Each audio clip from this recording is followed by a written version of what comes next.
Hi guys, it's Mrs. Galvin. I am here to read chapter 7 of Harry Potter and the Sorcerer's Stone. I apologize, I totally spaced yesterday that it was Monday and that it was time to do another chapter.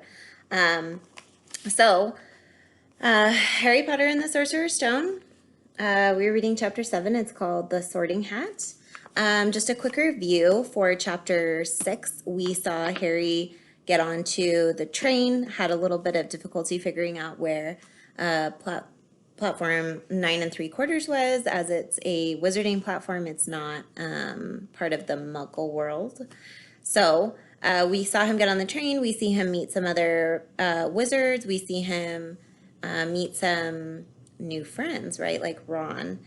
So, and we did get to see that he's having a lot of fun, really enjoying himself, kind of taking everything in with the Wizarding World. They, had the candies and they talked a lot about the chocolate frogs. And they did get to meet Draco Malfoy, and Harry's still thinking like, oh, this kid is not the kind of kid that I want to hang around with. And then meeting kind of some other students on the train. So now we get to see at the end of the chapter, they were approaching the castle, and I believe it was Hagrid, that was knocking 3 times to let them in. So now we get to see what house Harry is placed in, and basically get to kind of see the castle from Harry's point of view. So, chapter 7, The Sorting Hat. The door swung open at once. A tall, black-haired witch in emerald green robes stood there. She had a very stern face, and Harry's first thought was that this was not someone to cross. "The first years, Professor McGonagall," said Hagrid. "Thank you, Hagrid. I will take them from here." She pulled the door wide. The entrance hall was so big, you could have fit the whole of the Dursleys' house in it. The stone walls were lit with flaming torches like the ones at Gringotts. The ceiling was too high to make out, and a magnificent marble staircase facing them led to the upper floors.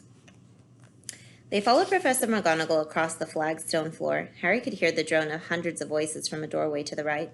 The rest of the school must already be here, but Professor McGonagall showed the first years into a small, empty chamber off the hall. They crowded in, standing rather close together than they would usually have done, peering about nervously. "Welcome to Hogwarts," said Professor McGonagall. "The start of term banquet will begin shortly, but before you take your seats in the Great Hall, you will be sorted into your houses.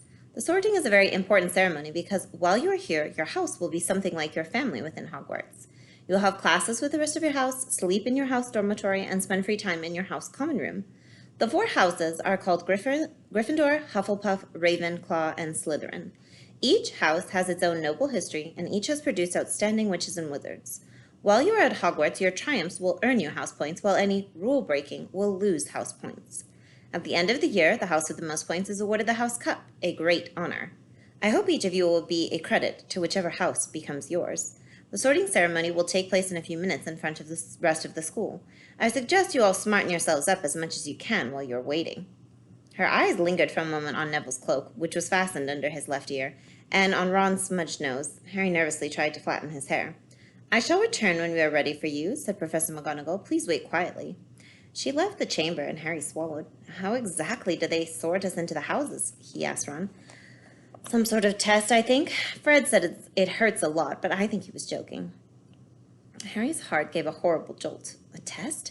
In front of the whole school? But he didn't know any magic yet. What on earth would he have to do? He had expected something like this the moment they arrived. He looked around anxiously and saw that everyone else looked terrified too. No one was talking much except Hermione Granger, who was whispering very fast about all the spells she'd learned and wondering which one she'd need. Harry tried hard not to listen to her. He'd never been more nervous, not even when he had to take a school report home to the Dursleys, saying that he'd somehow turned his teacher's wig blue. He kept his eyes fixed on the door. Any second now, Professor McGonagall would come back and lead him to his doom. Then something happened that made him jump about a foot in the air. Several people behind him screamed. "What the—" He gasped, and so did the people around him. About 20 ghosts had just streamed through the back wall. Pearly white and slightly transparent, they glided across the room, talking to one another and hardly glancing at the first years. They seemed to be arguing. What looked like a fat little monk was saying, "Forgive and forget, I say. We ought to give him a second chance." "My dear Friar, haven't we given Peeves all the chances he deserves? He gives us all a bad name, you know. He's not really even a ghost. I say, what are you all doing here?" A ghost wearing a ruff and tights had suddenly noticed the first years. Nobody answered. New students, said the fat friar, smiling around at them. About to be sorted, I suppose. A few people nodded mutely. Hope to see you in Hufflepuff, said the friar. My old house, you know. Move along now, said a sharp voice. The sorting ceremony's about to start. Professor McGonagall had returned, and one by one the ghosts floated away through the opposite wall. Now, form a line, Professor McGonagall told the first years, and follow me. Feeling oddly as though his legs had turned to lead, Harry got into line behind a boy with sandy hair, with Ron behind him, and they walked out of the chamber back across the hall and through a pair of double doors into the great hall. Harry had never even imagined such a strange and splendid place. It was lit by thousands and thousands of candles that were floating in midair over 4 long tables, where the rest of the students were sitting. These tables were laid with glittering golden plates and goblets, and at the top of the hall was another long table where the teachers were sitting. Professor McGonagall led the first years up here so that they came to a halt in a line facing the other students, with the teachers behind them. The hundreds of faces staring at them looked like pale lanterns in the flickering candlelight. Dotted here and there among the students, the ghosts shone misty silver. Mainly to avoid all the staring eyes, Harry looked upward and saw a velvety black ceiling dotted with stars. He'd heard Hermione whisper, "It's bewitched to look like the sky outside. I read about it in Hogwarts, a history." It was hard to believe there was a ceiling there at all, and that the great hall didn't simply open to the heavens. Harry quickly looked down again as Professor McGonagall silently placed a 4-legged stool in front of the first years. On top of the stool, she put a pointed wizard's hat. This hat was patched and frayed and extremely dirty. Aunt Petunia wouldn't have let it in the house. Maybe they had to try and get a rabbit out of it, Harry thought wildly. That seemed the sort of thing. Noticing that everyone in the hall was now staring at the hat, he stared at it too. And for a few seconds there was complete silence, and then the hat twitched. A rip near the brim opened wide like a mouth, and the hat began to sing. "Oh, you may not think I'm pretty, but don't judge on what you see. I'll eat myself if you can find a smarter hat than me. You can keep your bowlers black, your top hat sleek and tall, for I'm the Hogwarts sorting hat, and I can cap them all. There's nothing hidden in your head the sorting hat can't see. So try me on, and I will tell you where you ought to be.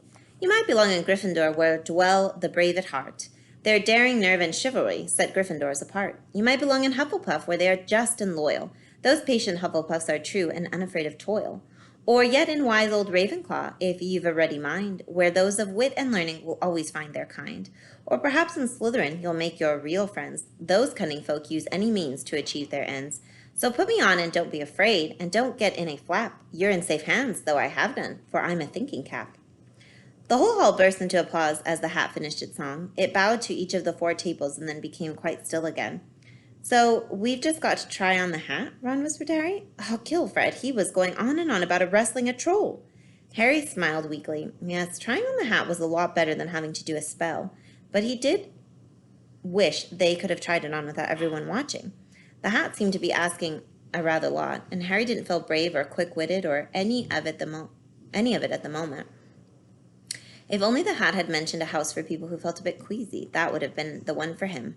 Professor McGonagall now stepped forward holding a long roll of parchment. "When I call your name, you will put on the hat and sit on the stool to be sorted," she said. "Abbott Hannah." A pink-faced girl with blonde pigtails stumbled out of line, put on the hat, which fell right down over her eyes, and sat down. A moment's pause. "Hufflepuff," shouted the hat. The table on the right cheered and clapped as Hannah went to sit down at the Hufflepuff table. Harry saw the ghost of the fat friar waving merrily at her. "Bones? Susan." "Hufflepuff," shouted the hat again, and Susan scuttled off to sit next to Hannah. "Boot? Terry." "Ravenclaw." The table second from the left clapped this time. Several Ravenclaws stood up to shake hands with Terry as he joined them. "Brocklehurst, Mandy," went to Ravenclaw too, but Brown Lavender became the first new Gryffindor, and the table on the far left exploded with cheers. Harry could see Ron's twin brothers catcalling. Bulstrode Millicent then became a Slytherin. Perhaps it was Harry's imagination after all he'd heard about Slytherin, but he thought they looked like an unpleasant lot. He was starting to feel definitely sick now. He remembered being picked for teams during gym at his old school. He had always been last to be chosen, not because he was no good, but because no one wanted Dudley to think they liked him. Finch, Fletchley, Justin, Hufflepuff. Sometimes Harry noticed the hat shouted at the house at once, but others it took a little while to decide. Finnegan, Seamus. The sandy-haired boy next to Harry in line sat on the stool for almost a whole minute before the hat declared him a Gryffindor. Granger, Hermione. Hermione almost ran to the stool and jammed the hat eagerly on her head. "Gryffindor," shouted the hat, and Ron groaned. A horrible thought struck Harry, as horrible thoughts always do when you're very nervous. What if he wasn't chosen at all? What if he just sat there with the hat over his eyes for ages until Professor McGonagall jerked it off his head and said there had obviously been a mistake and he'd better get back to the train? When Neville Longbottom, the boy who kept losing his toad, was called, he fell over on his way to the stool. The hat took a long time to decide with Neville, and when it finally shouted, Gryffindor, Neville ran off still wearing it, and he had to jog back amid gales of laughter to give it to MacDougal Morag. Malfoy swaggered forward when his name was called and got his wish at once. The hat had barely touched his head when it screamed, Slytherin. Malfoy went to join his friends Crabbe and Goyle, looking pleased with himself. There weren't many people left now. Moon, Knott, Parkinson, then a pair of twin girls, Patel and Patel, then Perks, Sally Ann, and then at last Potter, Harry. As Harry stepped forward, whispers suddenly broke out, like little hissing fires all over the hall. Potter? Did she say? The Harry Potter? The last thing Harry saw before the hat dropped over his eyes was the hall full of people craning to get a good look at him. The next second, he was looking at the black inside of the hat, and he waited. Said a small voice in his ear. Difficult, very difficult. Plenty of courage, I see, not a bad mind, either. There's talent, oh my goodness, yes, and a nice thirst to prove yourself. Now that's interesting. So where shall I put you? Harry gripped the edges of the stool and thought, not Slytherin, not Slytherin. Not Slytherin, huh? Said the small voice. Are you sure? You could be great, you know. It's all there in your head, and Slytherin will help you on the way to greatness. No doubt about that. No? Well, if you're sure, better be Gryffindor. Harry heard the hat shout the last word to the whole hall, and he took off the hat and walked shakily toward the Gryffindor table. He was so relieved to have been chosen and not put in Slytherin, he hardly noticed that he was getting the loudest cheer yet. Percy the prefect got up and shook his hand vigorously while the Weasley twins yelled, We got Potter! We got Potter! And Harry sat down opposite the ghost in the rough he'd seen earlier. The ghost patted his arm, giving Harry the sudden horrible feeling he just plunged it into a bucket of ice-cold water. He could see the high table properly now. At the end nearest him sat Hagrid, who caught his eye and gave him the thumbs up. Harry grinned back, and there in the center of the high table, in a large gold chair, sat Albus Dumbledore. Harry recognized him at once from the card he'd gotten out of the chocolate frog on the train. Dumbledore's silver hair was the only thing in the whole hall that shone as brightly as the ghost's. Harry spotted Professor Quirrell, too, the nervous young man from the leaky cauldron. He was looking very peculiar in a large purple turban. And now there were only 4 people left to be sorted. Thomas, Dean, a black boy even taller than Ron, joined Harry at the Gryffindor table. Turpin, Lisa, became a Ravenclaw, and then it was Ron's turn. He was pale green by now, and Harry crossed his fingers under the table, and a second later the hat had shouted, Gryffindor. Harry clapped loudly with the rest as Ron collapsed into the chair next to him. Well done, Ron. Excellent, said Percy Weasley pompously across Harry as Zabini Blaise was made a Slytherin. Professor McGonagall rolled up her scroll and took the sorting hat away. Harry looked down at his empty gold plate. He had only just realized how hungry he was. The pumpkin pasties seemed ages ago. Albus Dumbledore had gotten to his feet. He was beaming at the students, his arms opened wide, as if nothing could have pleased him more than to see them all there. Welcome, he said. Welcome to a new year at Hogwarts. Before we begin our banquet, I would like to say a few words, and here they are. Nitwit Blubber Oddment Tweak. Thank you. He sat back down, and everybody clapped and cheered. Harry didn't know whether to laugh or not. Is he a bit mad? He asked Percy uncertainly. Mad? He's a genius, the best wizard in the world. But he is a bit mad, yes. Potatoes, Harry? Harry's mouth fell open, and the dishes in front of him were now piled with food. He had never seen so many things he liked to eat on one table. Roast beef, roast chicken, pork chops and lamb chops, sausages, bacon and steak, boiled potatoes, roast potatoes, fries, Yorkshire pudding, peas, carrots, gravy, ketchup, and for some strange reason, peppermint humbugs. The Dursleys had never exactly starved Harry, but he'd never been allowed to eat as much as he liked. They had always taken anything that Harry really wanted, even if it made him sick. Harry piled his plate with a bit of everything except the peppermints and began to eat. It was all delicious. That does look good, said the ghost in the rough sadly, watching Harry cut up his steak. Can't you? I haven't eaten for nearly 500 years, said the ghost. I don't need to, of course, but one does miss it. I think I've introduced myself. Sir Nicholas de Mimsy Porpington, at your service, resident ghost of Gryffindor Tower. I know who you are, said Ron suddenly. My brothers told me about you. You're nearly headless Nick. I would prefer you to call me Sir Nicholas de Mimsy, the ghost began stiffly, but sandy-haired Seamus Finnegan interrupted. Nearly headless? How can you be nearly headless?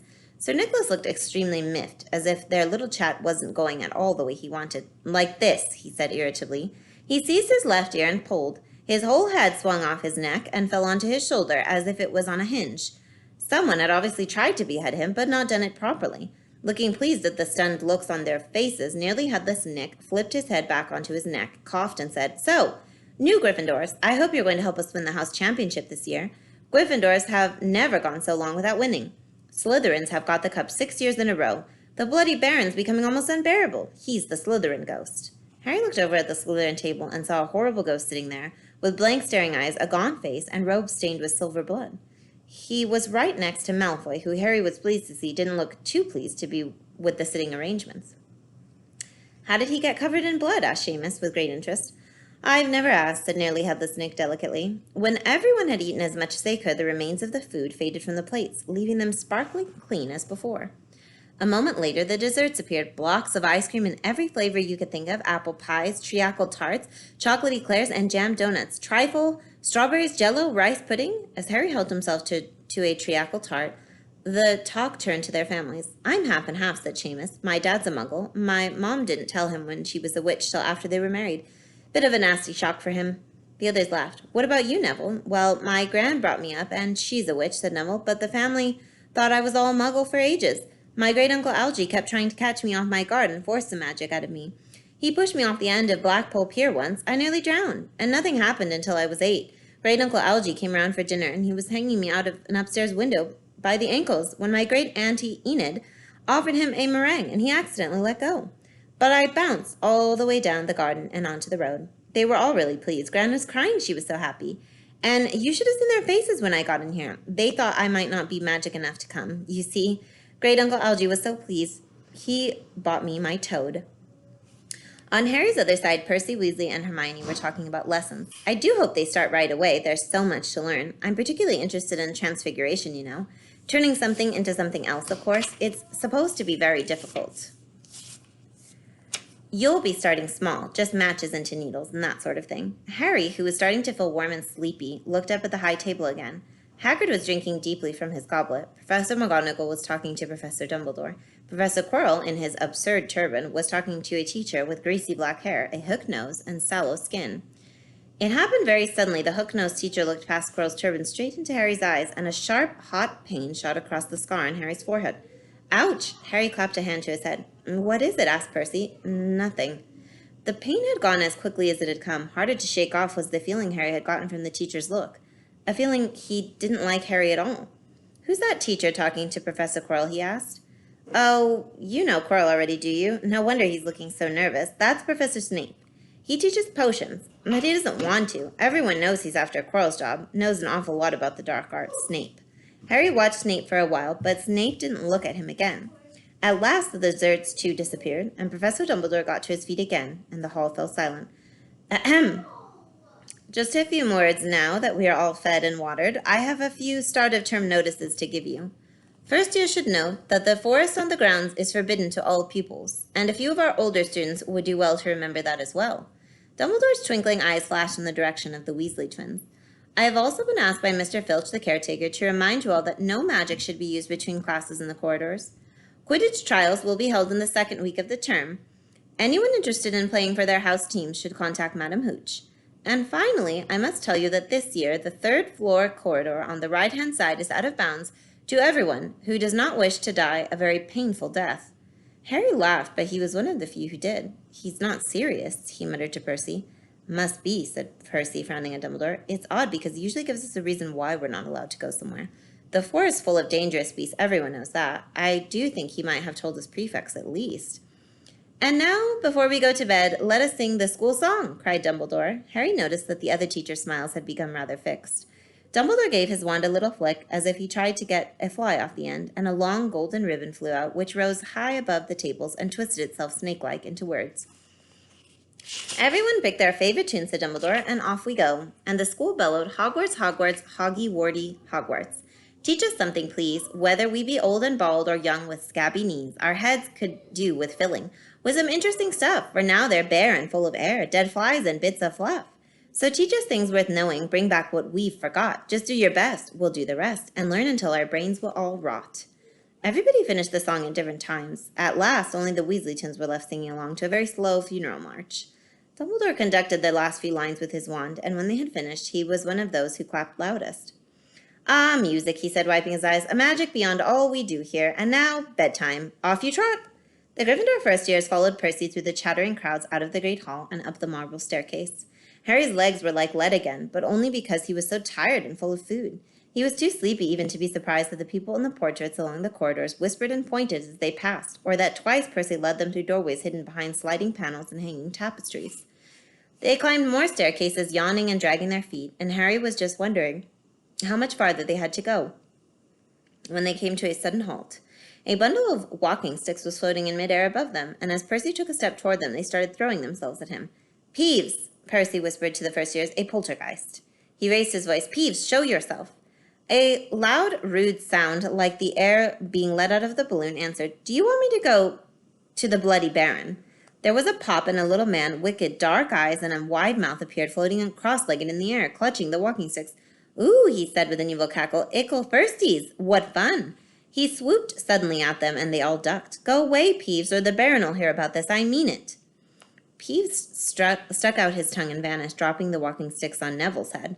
They heard him zooming away, rattling coats of armor as he passed. "You want to watch out for Peeves," said Percy as they set off again. "The Bloody Baron's the only one who can control him. He won't even listen to us prefects." Here we are. At the very end of the corridor hung a portrait of a very fat woman in a pink silk dress. "Password," she said. "Caput Draconis," said Percy, and the portrait swung forward to reveal a round hole in the wall. They all scrambled through it. Neville needed a leg up and found themselves in the Gryffindor common room, a cozy round room full of squishy armchairs. Percy directed the girls through one door to their dormitory and the boys through another. At the top of a spiral staircase, they were obviously in one of the towers. They found their beds at last, 5 four-posters hung with deep red velvet curtains. Their trunks had already been brought up. Too tired to talk much, they pulled on their pajamas and fell into bed. "Great food, isn't it?" Ron muttered to Harry through the hangings. "Get off, Scabbers, he's chewing on my sheets." Harry was going to ask Ron if he'd had any of the treacle tart, but he fell asleep almost at once. Perhaps Harry had eaten a bit too much because he had a very strange dream. He was wearing Professor Quirrell's turban, which kept talking to him, telling him he must transfer to Slytherin at once, because it was his destiny. Harry told the turban he didn't want to be in Slytherin, and it got heavier and heavier. He tried to pull it off, but it tightened painfully, and there was Malfoy laughing at him as he struggled with it. Then Malfoy turned into the hook-nosed teacher, Snape, whose laugh became high and cold. There was a burst of green light, and Harry woke, sweating and shaking. He rolled over and fell asleep again, and when he woke the next day, he didn't remember the dream at all. Okay, so that was chapter 7. Make sure, again, that you are doing all the videos in the correct order so you don't get lost in this story. Hopefully you enjoyed that chapter. I think it's always fun. I think that one's always a fun one too because you get to hear about the castle and you get to, I think the food would be really exciting. Like I would love to be somewhere where just food appeared and disappeared and I didn't have to clean anything up. So I think that was pretty cool. And the dream at the end was pretty interesting. So keep that in mind as we continue with the story. I hope you guys all enjoyed this chapter and I will see you next time. Bye guys, have a good day.